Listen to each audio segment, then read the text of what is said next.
चलो बोलो, हम लोग लाइव प्रोसेस चैप्टर को देख रहे हैं। आज इसका कौवा लेक्चर है, छठा लेक्चर है। कौवा लेक्चर है, इसका क्या पढ़ा है? सब्जेक्टिव क्वेश्चन को देख रहे हैं। सब्जेक्टिव क्वेश्चन का क्या हो रहा है? टेस्ट हो रहा है। क्या हो रहा है? टेस्ट हो रहा है। ऑब्जेक्टिव क्वेश्चन हो गया था, सब्जेक्टिव क्वेश्चन आज लगभग दूसरा तीसरा क्लास होगा, ठीक। और इसका आज पार्ट 6 है। कौवा वीडियो है 6 है, तीनों। और बाबा हमारा टारगेट क्या है? 80% कितना चाहिए? 80% से ज्यादा नंबर आना चाहिए। यही ना दिल्ली में लेकर पढ़ाई कर रहे हैं। अरे बोलना 80% से ज्यादा। मैथ में कितना है? साइंस में कितना नंबर आना चाहिए? 95 प्लस। कितना आना चाहिए? 95। इसी जोश जुनून के साथ हम लोग पढ़ाई करते हैं। और एगो मोटिवेशन के साथ हर क्लास में मोटिवेशन के साथ आते हैं। फिर से आज एक मोटिवेशन के साथ आए हैं। देखिए मोटिवेशन क्या है। वो पतझड़ नहीं होगी तो नए पत्ते कैसे आएंगे? पतझड़ नहीं होगी तो नए पत्ते कैसे आएंगे? और मुसीबतें नहीं होगी तो गिफ्टें कैसे लाएंगे?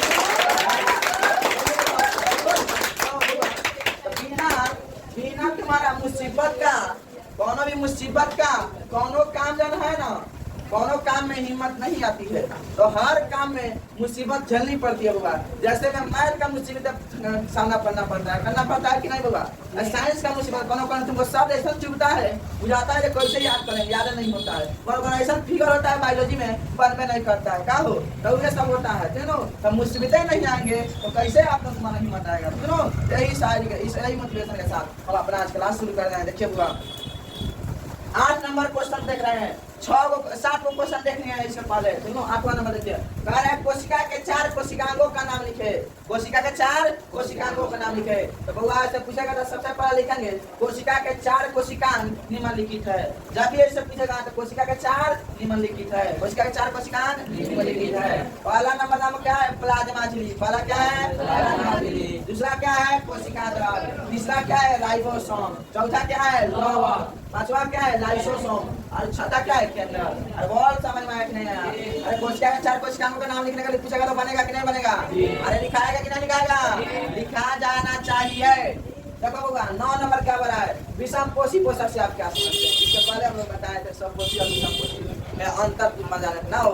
स्वपोषी अपना जन होता है, स्वयं भोजन बनाता है। विषम पोषी अपना स्वयं भोजन नहीं बनाता है, दूसरे किसी जीव पर आश्रित रहता है। यार बोलना ठीक ना? तो वही बोलो। देखो ऐसे जीव जिसमें जीव अपना भोजन स्वयं संश्लेषित ना करके किसी न किसी रूप में अन्य स्रोतों से प्राप्त करते हैं, विषम पोषी पोषक कहलाते हैं, ठीक है। जैसे हम सब मनुष्य हैं, पेड़ पौधा से अनाज प्राप्त करते हैं और उस अनाज को क्या करते हैं? गैस में रखकर गैस में चूल्हा पर रख के पकाते हैं, तब ना खाते हैं रे। बोलना यही होता है। तुम्हारा हम सब वही ना सभी जन है और जीवाणु हम और विषम पोषी पोषक कहलाते हैं। अरे बोल विषम पोषी समझ में आया कि नहीं आया? आया कि नहीं आया? विषम पोषी आया कि नहीं आया? आ जाना चाहिए। चलो 10वां नंबर क्या है? 10वां नंबर है आमाशय में पाचक रस की क्या भूमिका है? होगा इसके पहले क्वेश्चन बनवा दिया। आमाशय में अम्ल की क्या भूमिका है? आमाशय में अम्ल की क्या भूमिका है? तो वही क्वेश्चन है। आमाशय में पाचक रस की क्या भूमिका है? आमाशय में पाचक रस की भोजन को पचाने में काम करता है। हमें पेप्सिनोजन ऐसा बोला नहीं पेप्सिनोजन सब आप यही बोलते हैं, हम लिखवाए थे इसके बाद। इसीलिए खाली इसको आमाशय में पाचक लिख लेना, खाली जाना आमाशय में पाचक रस भोजन को पचाने का काम करता है। बस हो गया, एक हो गया। तो 11वां नंबर देखो, भोजन के पाचन द्वारा किस प्रकार की क्रिया हमारे शरीर में होती है? भोजन के पाचन द्वारा ऑक्सीजन की और क्रिया हमारे शरीर में होती है। ऑक्सीजन की क्रिया हमारे शरीर में होती है। जैसे ग्लूकोज से कार्बन डाइऑक्साइड प्लस जल प्लस ऊर्जा मिलता है, तब जीवी का निर्माण करता है, ऑक्सीकरण होता है। अरे बोल समझ में आया कि नहीं? 3 4 क्वेश्चन समझ में आया कि नहीं यार? वही सूत्र सबसे पहले है, इसके बाद में 12 13 14 को बता रहे हैं 15 को। चलो बाबा 12 नंबर क्वेश्चन में देखेंगे क्या है। कह रहा है हरित लवक के किस भाग में प्रकाश संश्लेषण की क्रिया होती है? हरित लवक के किस भाग में प्रकाश संश्लेषण की क्रिया होती है? हरित लवक को इंग्लिश में कहते हैं क्लोरोप्लास्ट। क्या कहते हैं? क्लोरोप्लास्ट। तो हरित लवक में जानता है ग्रेनना नामक है बुआ। हरित लवक में ग्रेनना नामक ग्रेनना पाया था। क्या पाया था? ग्रेनना पाया था। जब प्रकाश संश्लेषी वर्णक थैलेकाइड में उपस्थित होते हैं, क्या होते हैं? प्रकाश संश्लेषी वर्णक थैलेकाइड में उपस्थित होते हैं, जहाँ सूर्य के प्रकाश की उपस्थिति में प्रकाश संश्लेषण की क्रिया चलती रहती है।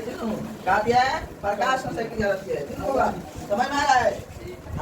देखो होगा जब होता है तुम्हारा होगा प्रकाश संश्लेषण में, समझेगा प्रकाश संश्लेषण प्रकाश संश्लेषण क्लोरोप्लास्ट में पाया जाता है। कहाँ पाया जाता है? क्लोरोप्लास्ट में प्रकाश संश्लेषण, ठीक है। और ग्रेना नामक जो होता है, ग्रेना उसी फिर उसी क्लोरोप्लास्ट में ग्रेना नामक कुछ पाया जाता है, ग्रेना नामक, ठीक। और ग्रेना में थाइलेकाइड पाया जाता है। क्या पाया जाता है? थाइलेकाइड। तब इससे तुम्हारा जो हरित लौह की किस प्रकाश संश्लेषण क्रिया करती है, सुनो हेडा को है करना चीज करके सब प्रकाश संश्लेषण क्रिया करती है। समझ में आ रहा है ना?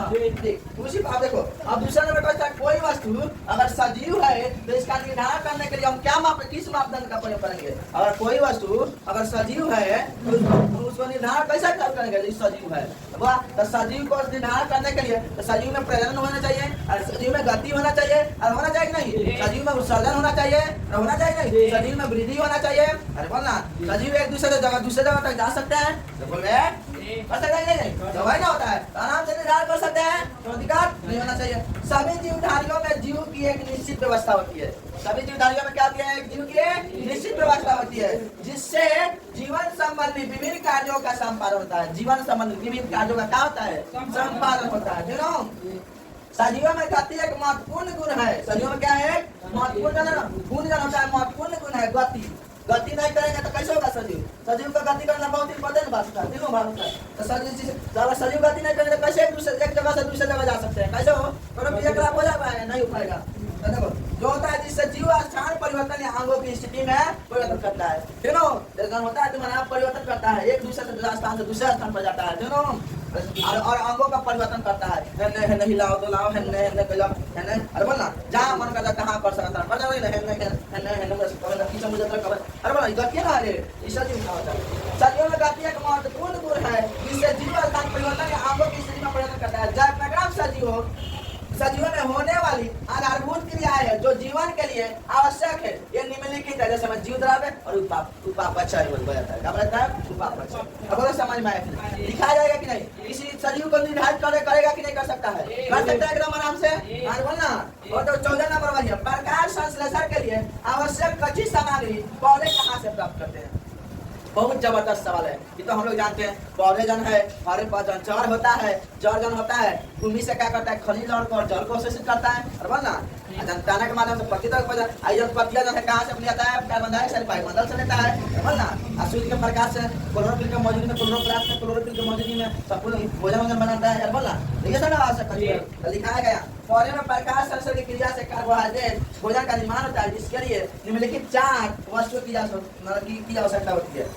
4 गो चीज की होता है, जैसे कार्बन डाइऑक्साइड CO2 ये पौधे से इसे वायुमंडल से प्राप्त करता है, अभी बताया है आप प्राप्त करते हैं वायुमंडल से। दूसरा नंबर है जल, H2O पौधे इसे भूमि से जलों द्वारा प्राप्त करता है। कहाँ प्राप्त करता है? जलों द्वारा। बताया कि नहीं? जल को कहाँ से प्राप्त करता है? भूमि से, बोलना। H2O कहाँ से प्राप्त करता है? भूमि से, जो जल उसका प्राप्त करता है, बोलना। और तीसरा नंबर है पर्णहरी, यह पौधे की कोशिकाओं में हरित लवक में उपस्थित होता है। हरित लवक की अभी जस्ट बताया है, बताया कि नहीं? वही चीज बात है।